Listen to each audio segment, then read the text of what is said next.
North Korea stole $81 million from a bank in New York. No guns, no getaway car, no masks.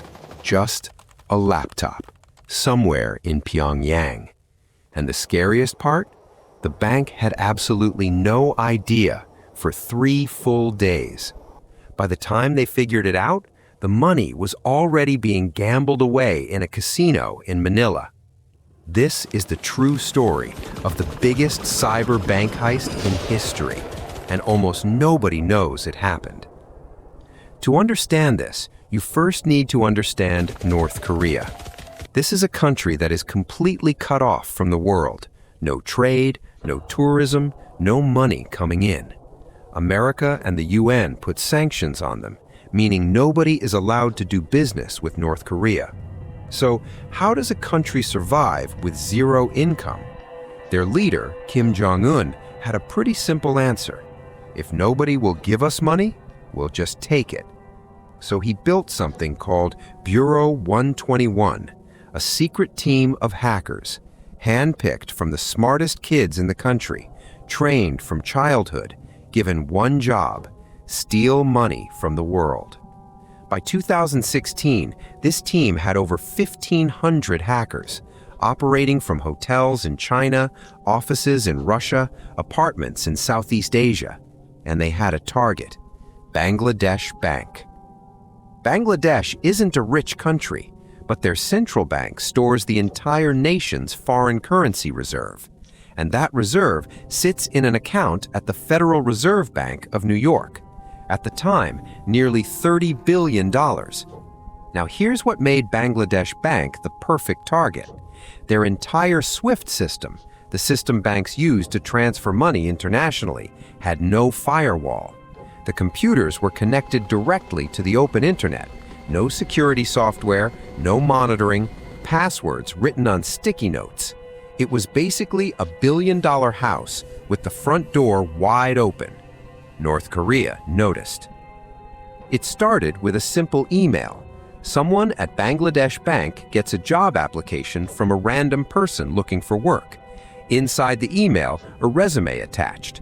The employee downloads it. That resume had a virus inside.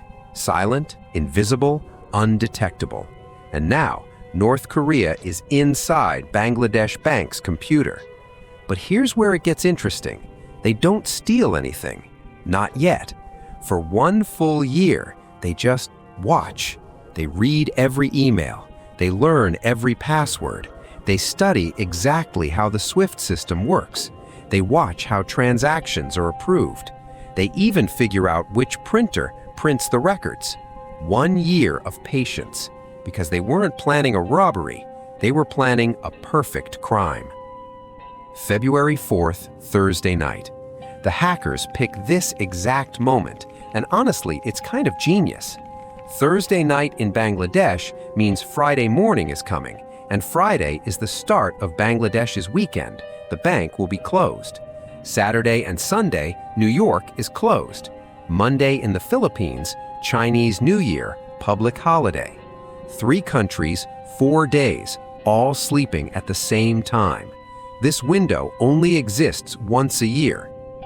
At 8:36 p.m., they log in to SWIFT, using Bangladesh Bank's own credentials, looking exactly like a real employee.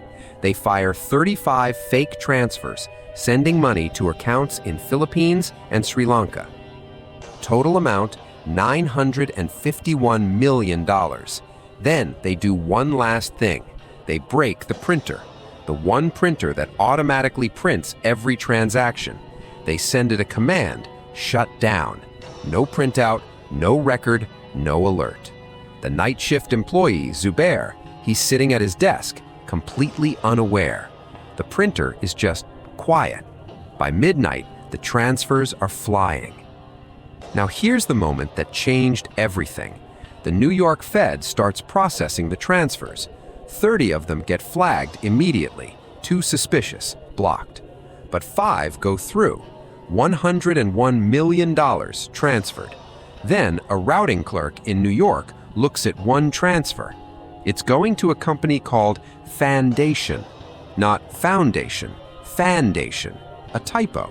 The clerk thinks, "This looks wrong," flags it, investigates. That one spelling mistake saved $850 million, but the 81 million already in the Philippines, too late. It had already moved from the bank straight into 5 fake personal accounts at a small branch on Jupiter Street in Manila. And the next morning, someone walked in and started withdrawing cash. Here's how you launder $81 million. You walk it straight into a casino, because in the Philippines at that time, casinos were actually exempt from money laundering laws. Cash goes in as gambling chips. Chips get played for a few hours, cash comes back out, clean. Within 72 hours, most of the money had completely disappeared. Bangladesh Bank was calling, panicking, trying to reach Philippines, New York, Sri Lanka. But it was Chinese New Year. Nobody was picking up. By the time the world woke up, the trail was already cold. Investigators spent months tracing the code, the malware, the IP addresses, the writing style. Everything pointed to one group, Lazarus Group, North Korea's elite hacking unit, the same group that hacked Sony Pictures in 2014, the same group behind the WannaCry virus that hit hospitals worldwide. U.S. prosecutors officially charged a North Korean hacker, Park Jin-hyuk. He's still in North Korea, completely untouchable. Total money recovered? 18 million. The other 66 million? Gone forever. One bank manager in the Philippines went to jail. The actual hackers, free. North Korea used that money to fund their nuclear program. And the craziest part of this whole story is Bangladesh Bank found out about the hack because a printer wasn't working. That's it, a broken printer. Think about that. If this story blew your mind, subscribe to NiniMini Films, because every week I bring you stories exactly like this. Real, unbelievable, and 100% true.